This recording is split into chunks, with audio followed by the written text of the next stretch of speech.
Hello students, welcome back to my channel. How are you all? I hope you all are fine. As you all know, in our previous video, in our previous lecture, we discussed about the origin of life कि life कैसे originate हुई अर्थ पर, अर्थ कैसे बनी, क्या क्या conditions थी उस दौरान. हमने टोटल 4 थ्योरीज की थी. Theory of special creation, second theory of biogenesis, third theory of abiogenesis and fourth was cosmozoic theory. And due to some technical issue, the video was posted just after fourth theory. However, I decided that only fourth theory we discuss in that class.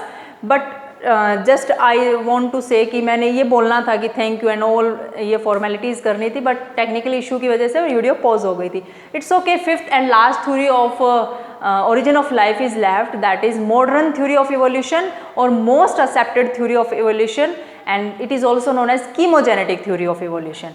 Okay, so I hope today's content will be very clear to you. If you will try to understand the things, all the things will be clear to you.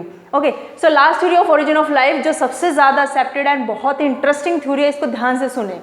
chemogenetic theory, modern theory of evolution, and it was given by whom? It was given by the scientist O'Brien and Haldane.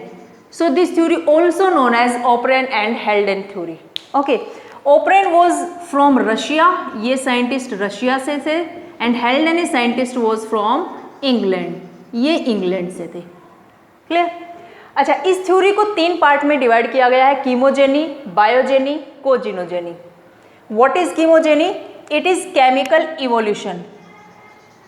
This part involve chemical evolution. इस part में chemical evolution की बात की जा रही है. Biogeny involve first biomolecule formation. First biomolecule formation. Clear?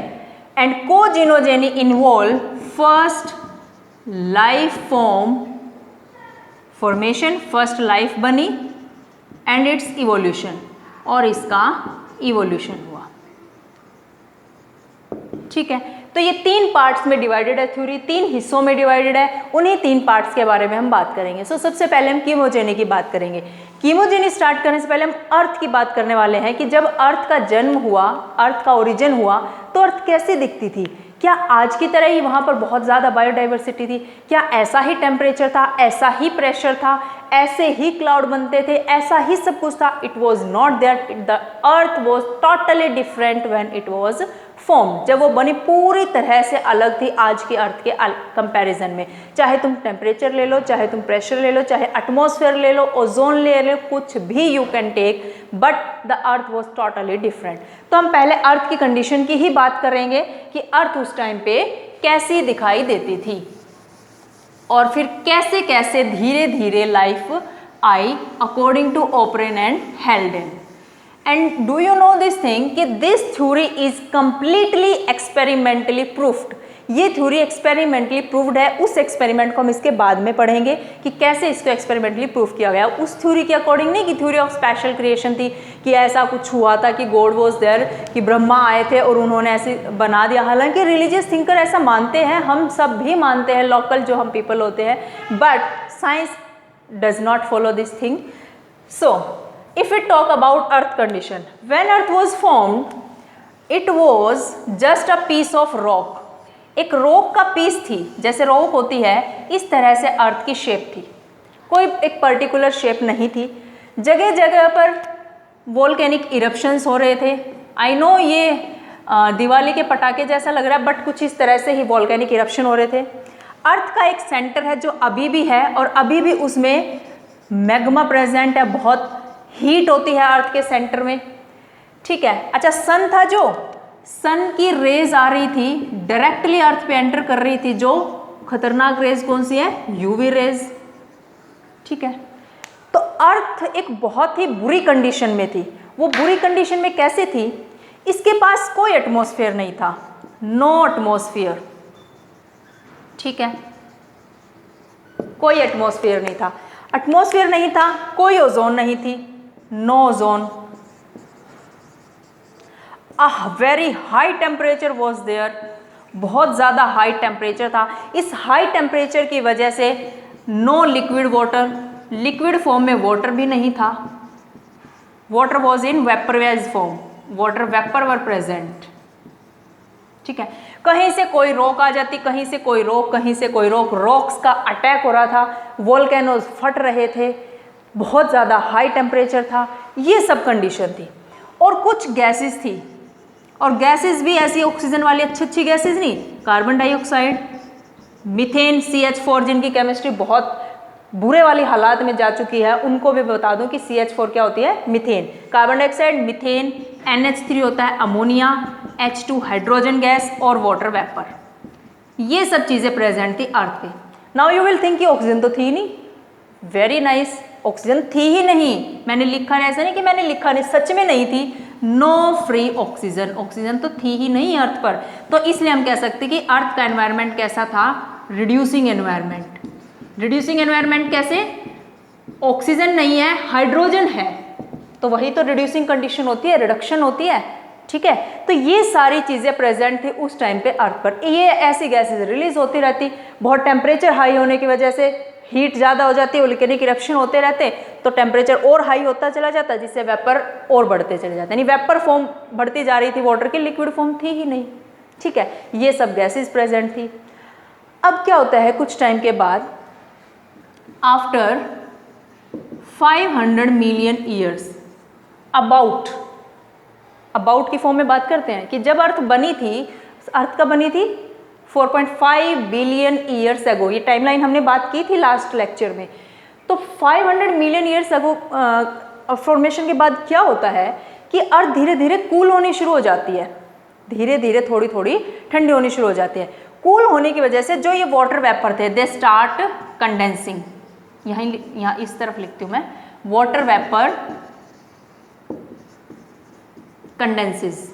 अब water vapour condense होना शुरू हो जाते हैं, कंडेंसेस होंगे तो क्या बन जाते हैं, क्लाउड बन जाते हैं, क्लाउड फॉर्मेशन स्टार्ट हो जाती है। And you know very well, cloud formation बनेगी होंगे तो rain will be there.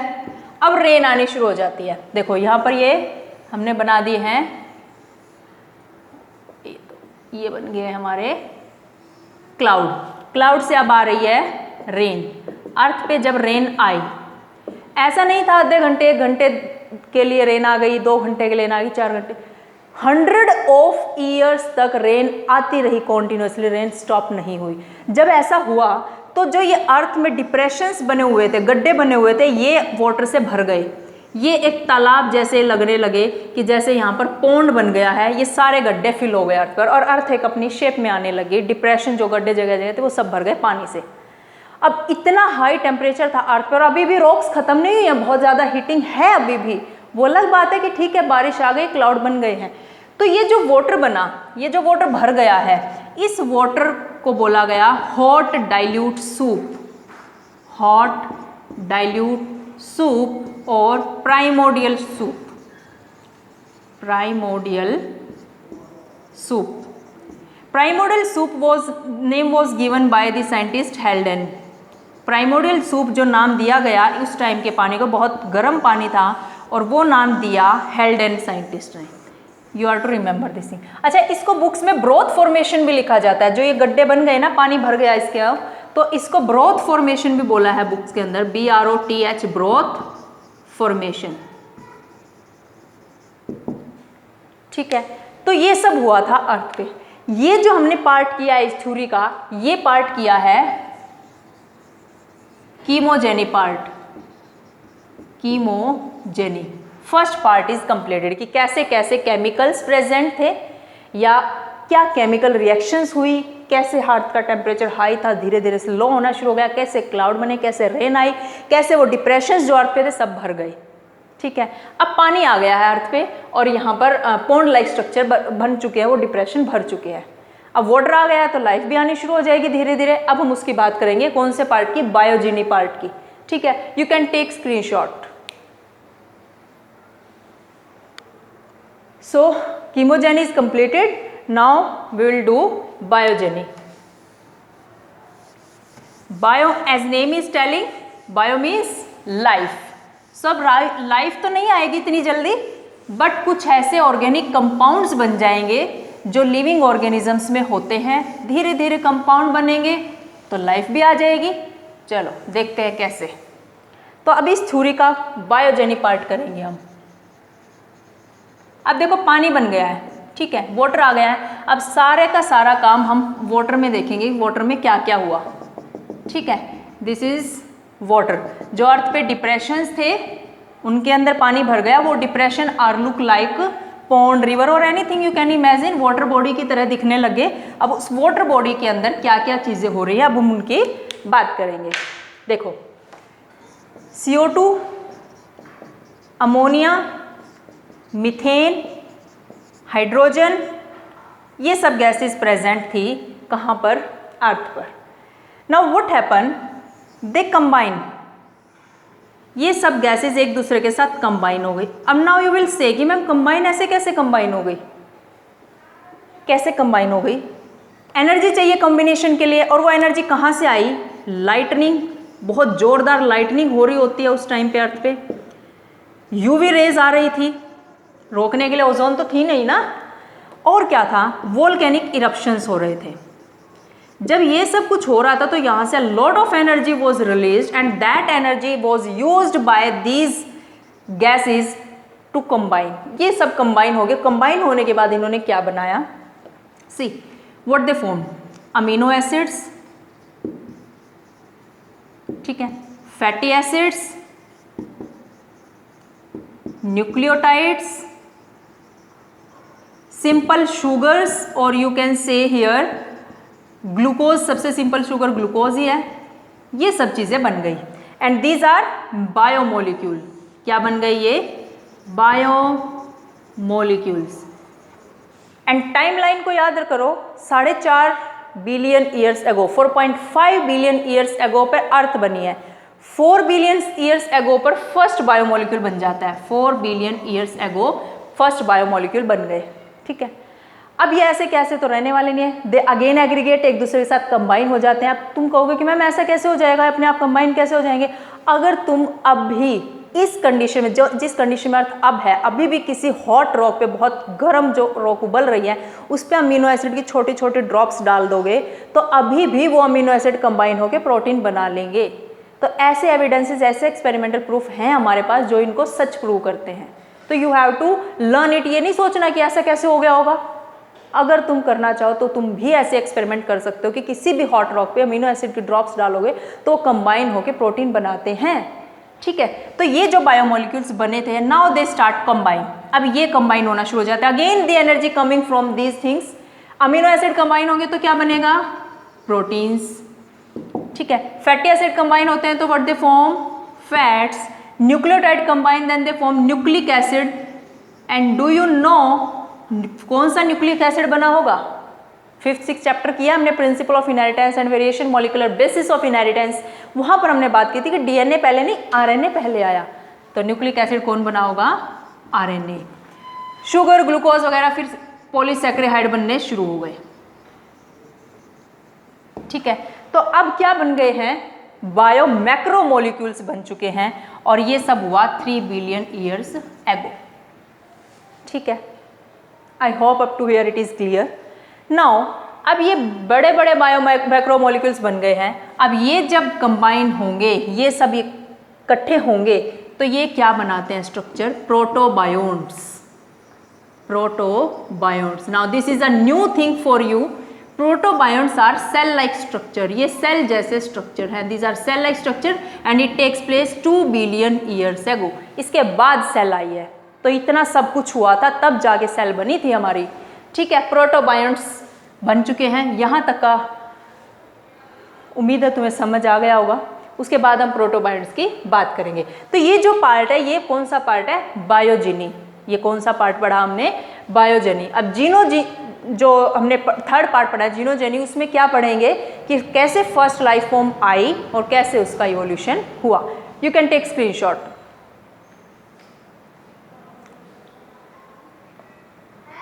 Done. So last part of this theory is left. Now we have what, प्रोटोबायोन्ट्स। अब इन प्रोटोबायोन्ट्स को पढ़ते हैं, ये क्या होते हैं, किस साइंटिस्ट ने इसको कैसे एक्सप्लेन किया। protobions. See, what are these things? These are not cells. ये cells नहीं है, अभी सेल नहीं बनी है ये, but are precursors of cells. लेकिन ये सेल के क्या हैं? प्रीकर्सर हैं. प्रीकर्सर मीन्स सेल आने से पहले उनकी तैयारियां हैं ये. ठीक है. प्रोटोबायोन्ट्स do not reproduce, didn't reproduce. ये रिप्रोडक्शन नहीं कर सकते, सेल नहीं है, रिप्रोडक्शन नहीं करेंगे. ठीक है. अब एक साइंटिस्ट थे जो अभी हमने ओपरेन और हेल्डेने की बात की. ओपरेन ने बोला कि ये कोअसर्वेट्स हैं. ओपरेन ने इनको नाम दिया coacervates. Now what are coacervates? What he told, किसने बोला ये? ओपरेन ने. ही टोल्ड वन थिंग कि यू टेक प्रोटीन, तुम प्रोटीन लो एंड कार्बोहाइड्रेट लो. ठीक है, शुगर लो. टेक प्रोटीन एंड कार्बोहाइड्रेट और एक कंटेनर लो. उसमें हमने ये तो डाला है जो ब्लैक में मैं बना रही हूँ, दीज आर प्रोटीन्स. ठीक है. और रेड से मैंने जो बनाया दीज आर कार्बोहाइड्रेट्स. ये मिक्स हो जाते हैं, मिक्स इन वाटर, मिक्स हो गए. बट एक केस ऐसा आएगा, एक ऐसी कंडीशन होगी जहाँ पर एक जगह पर बहुत ज़्यादा कंसंट्रेशन होगी प्रोटीन की भी और कार्बोहाइड्रेट की भी. There is more concentration of protein and carbohydrate as compare to surrounding. एक जगह पे दोनों इकट्ठे हो जाते हैं. ठीक है. This was told about by Oparin and इसको उन्होंने बोला कोअसर्वेट्स. फिर एक टर्म आई माइक्रोस्फीयर्स.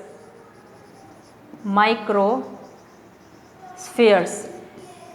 This term was given by the scientist Sidney Fox. देखो ये अपने नाम में दो चीज़ें लिया है. सिडनी जगह का नाम है, फॉक्स एनिमल का नाम है ना, तो याद हो जाएगा. सिडनी फॉक्स साइंटिस्ट थे, उन्होंने बोला कि यू टेक प्रोटीन, तुम प्रोटीन लो, mix in water, shake it, water में डाल दो और उसको शेक करो. Again a place will be there where maximum concentration of protein will be there. एक ऐसी कंडीशन मिली कि जहाँ पर बहुत ज़्यादा कंसंट्रेशन इकट्ठी हो गई, किसकी? प्रोटीन की. अब इन्होंने एक और बहुत इंटरेस्टिंग चीज़ की. क्या? उन्होंने बोला नाउ यू पुट लिपिड. अब उन्होंने तीसरी चीज़ क्या डाली? लिपिड. यहाँ तो कार्बोहाइड्रेट था, उन्होंने लिपिड डाल दिया. क्या देखा कि जो लिपिड डाला वो प्रोटीन के चारों तरफ अरेंज हो गया. उसने अपने आप को प्रोटीन के चारों तरफ अरेंज कर लिया. अब इससे तुम्हें क्या समझ आता है? आज जो हम अपनी सेल्स देखते हैं, हमारी सेल्स जो होती हैं, they are covered by plasma membrane and that plasma membrane is composed of phospholipids and inside that plasma membrane proteins are present. तो यही चीज़ उन्होंने ऑब्जर्व की कि अंदर प्रोटीन, बाहर लिपिड, यानी लिपिड की कवरिंग, कोई कवरिंग भी है जो कवर कर रही है इन प्रोटीन और कार्बोहाइड्रेट को. अभी तो इन्होंने प्रोटीन लिया है, बट आगे आगे हमने देखा कि प्रोटीन और कार्बोहाइड्रेट के अगर इसमें डालते हैं हम लिपिड, तो इसके चारों तरफ लिपिड की कवरिंग आ जाती है, प्रोटीन कार्बोहाइड्रेट अंदर आ जाते हैं. अब कहीं से आरएनए भी आ गया होगा, बन तो गया ही था आरएनए भी एंटर कर गया मान लो यहाँ, और ये आरएनए आ गया, तो ये सेल बन गई. न्यूक्लिक एसिड भी है, आरएनए है, और प्रोटीन और कार्बोहाइड्रेट है, और लिपिड की इनके चारों तरफ मेम्ब्रेन आ गई. इस तरह से सेल बन गई. I hope it is clear. You can take screenshot up to here. फिर हम बात करेंगे कि प्रोटीन और कार्बोहाइड्रेट बन गए हैं, लिपिड की मेम्ब्रेन आ गई है, तो प्रोकैरियोट सेल पहले आई कि यूकैरियोटिक सेल पहले आई. See, then our topic will be completed. What do you think, prokaryotes पहले आए हैं कि यूकैरियोट्स? अब तुम कह ही दोगे कि मैम प्रोकैरियोट्स को हम पहले पढ़ते हैं, तो ऑब्वियसली पहले आए होंगे. बिल्कुल, प्रोकैरियोट्स पहले आए हैं, यूकैरियोट्स जो होते हैं कॉम्प्लेक्स ऑर्गेनिज्म, ये बाद में आए हैं. सो प्रोटोबायोन्ट्स बन गए थे, बन गया था प्रोटोबायोन्ट्स. ठीक है. प्रोटोबायोन्ट्स के बाद फर्स्ट सेल बन गई, और फर्स्ट सेल कौन सी बनी? प्रोकैरियोटिक. अब मैं बोल तो रही हूँ बार बार प्रोकैरियोट, यूकैरियोट, तुम्हें पता भी है कि नहीं ये क्या होते हैं? Prokaryotes primitive organism which do not have any nuclear membrane around the nucleus, और राइबोसोम भी इनमें 70S होते हैं, और बहुत सारी डिफरेंसेस हैं यूकैरियोट्स में. यूकैरियोट्स जो होते हैं इनके पास न्यूक्लियर मेम्ब्रेन होती है, न्यूक्लियस के चारों तरफ 80S राइबोसोम्स होते हैं. इस तरह के कई सारे डिफरेंसेस होते हैं. तो पहले प्रोकैरियोटिक सेल आई. देखो पानी था, चलो रेड पानी होता नहीं है पर चलो बना दिया मैंने. ठीक है, पानी था, और प्रोटीन्स प्रेजेंट थे, ये प्रोटीन्स हैं. कार्बोहाइड्रेट्स प्रेजेंट थे, दीज आर कार्बोहाइड्रेट्स। इनके चारों तरफ एक क्या आ गई थी, लिपिड की मेम्ब्रेन आ गई थी। यही बात की ना हमने, प्रोटीन कार्बोहाइड्रेट एक जगह पे इकट्ठे हो गए, चारों तरफ लिपिड की मेम्ब्रेन आ गई। कहीं से बेचारा आरएनए भी आ गया घूमता फिरता, है ना, न्यूक्लिक एसिड भी आ गया, तो ये क्या बन गई, हमारी सेल बन गई। तो ये बना दिया आरएनए, रेड वाले बना दिए प्रोटीन, है ना, ब्लैक वाले बन गए कार्बोहाइड्रेट्स, ठीक है। ये वाली लेयर हो गई लिपिड की, क्लियर, ये सेल बन गई। अब तुम्हें क्या लगता है ये बिना खाना जिंदा रही होगी? खाना भी तो चाहिए। अब हमने कौन सा वहाँ पर डिश बना के रखी थी, भगवान ने थोड़ा ना डिश बना के रख दी थी, नेचर ने नहीं बनाई थी कि आओ और तुम्हें आते ही बहुत पिज़्ज़ा बर्गर और चाउमीन पता नहीं क्या क्या मिलने वाला है, ऐसा कुछ भी नहीं था, उसको अपना खाना चाहिए था। अब व्हाट डू यू थिंक, क्या ये ऑटोट्रॉफ रहे होंगे कि हिट्रोट्रॉफ? हम पढ़ते हैं ना दो तरह के ऑर्गेनिज्म, ऑटोट्रॉफ जो अपना खाना खुद बनाते हैं, हिट्रोट्रॉफ जो दूसरों का छीनते हैं। तो क्या लगता है तुम्हें, इन्होंने खुद बनाया होगा कि दूसरों का छीना होगा? Now you will say ma'am दूसरे तो थे ही नहीं, छीनेंगे किससे? वेरी नाइस, ऐसा बिल्कुल सही बात है, दूसरे थे ही नहीं, छीनेंगे किससे? दूसरे कौन थे?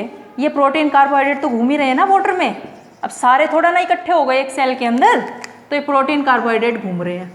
अब यही तो खाना होता है, प्रोटीन कार्बोहाइड्रेट ही तो खाना है। जब इनको फ्री में खाना मिल रहा है, then why will they prepare their food? तो फर्स्ट जो सेल बनी वो क्या थी? हेट्रोट्रॉफ। देवर हिट्रोट्रॉफ, इन्होंने अपना खाना खुद नहीं बनाया, अवेलेबल था आसपास। अब क्या होता है, इनकी जनरेशन बढ़ती चली जाती, जनरेशन मतलब इनकी पॉपुलेशन बढ़ती चली गई। जब बहुत सारे इकट्ठे हो जाएंगे तो खाना खत्म होना शुरू हो जाएगा, आसपास का खाना खत्म होना लग गया। अब इन्होंने क्या सोचा कि भाई अब तो अपना खाना खुद बनाना ही पड़ेगा, खाना तो खत्म हो रहा है, nutrition is not there, then they start prepare their food. अब उन्होंने अपना खाना बनाना शुरू कर दिया। और खाना कैसे बनाया? आसपास इतना सारा केमिकल अवेलेबल है, कहाँ इनका दिमाग चलेगा कि तुम सन से सनलाइट ले लो और फोटोसिंथेसिस कर लो? आसपास बहुत सारा केमिकल था, तो they become chemo autotroph. Autotroph तो बन गए, लेकिन कैसे ऑटोट्रॉफ बने? Chemo autotrophs. Chemo means chemical use करके अपना खाना बनाया। केमिकल मीन्स हाइड्रोजन सल्फाइड, यानी वाटर की जगह इन्होंने क्या यूज़ की है? हाइड्रोजन सल्फाइड, अपना खाना बनाना शुरू कर दिया केमिकल यूज़ करके। आज भी कुछ कीमो ऑटोट्रॉफ्स अवेलेबल हैं, जैसे सल्फर बैक्टीरिया, इसमें एग्जाम्पल आता है सल्फर बैक्टीरिया, ठीक है, आयरन बैक्टीरिया इज एग्जाम्पल, और नाइट्रीफाइंग बैक्टीरिया। तो जो ऐसा बोल रहे थे ना स्पेशल क्रिएशन थ्योरी वाले कि जो बायोडाइवर्सिटी कभी आई थी ऐसी ही जनरेशन आज भी है, पहले कोई जो था वो वैसा ही आज है, कोई चेंजेस नहीं आए हैं, ठीक है, ऐसा कुछ भी नहीं था। तो you can see this thing, chemo autotroph chemical को यूज़ करके अपना खाना बना रहे हैं, खाना बनाना आ गया है। अब क्या होता है, केमिकल खत्म होने लग गए, पॉपुलेशन बढ़ रही थी, केमिकल यूज़ किया, बहुत सारा खाना बनाया, खत्म होने लग गया, केमिकल कम पड़ने लग गया। अब उनका दिमाग चलता है कि थोड़ा सा कि सन है ना, सन से एनर्जी लो और खाना बनाओ। अब ये कीमो ऑटोट्रॉफ से क्या बन गए? Photo autotrophs.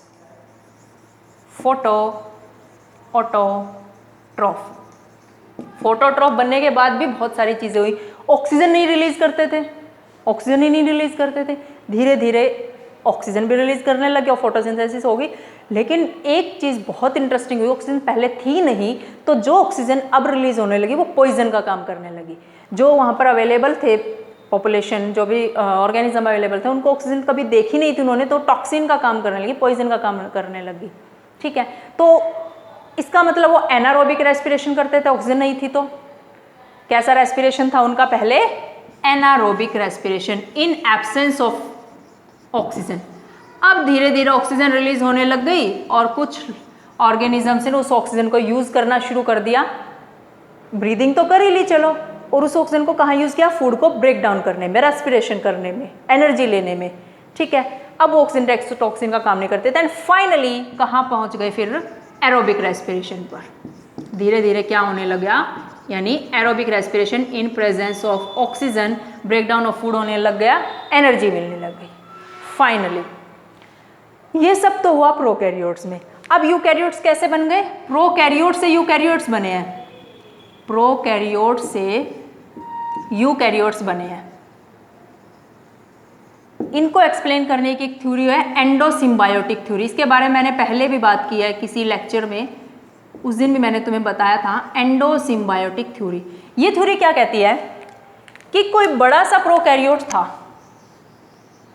ठीक है, उसको खाना चाहिए था, छोटा सा एक प्रोकैरियोट्स था, उसको इसने खा लिया, ये इसकी बॉडी में आ गया।